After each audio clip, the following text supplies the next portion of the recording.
Bakery బయట కొంతమంది పేద పిల్లలు ఉండేవారు.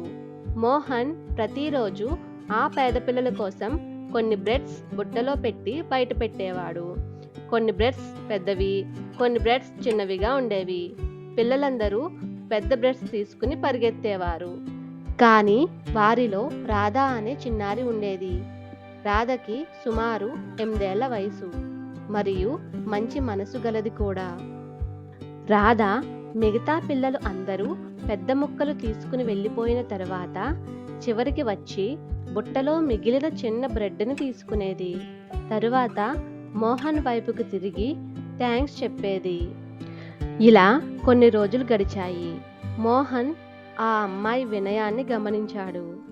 మోహన్ ఒకరోజు అనుకున్నాడు, రాధ కేవలం వినయంగానే ఉంటుందా లేదా నిజాయితీ గలది కూడానా అని పరీక్షించాలనుకున్నాడు.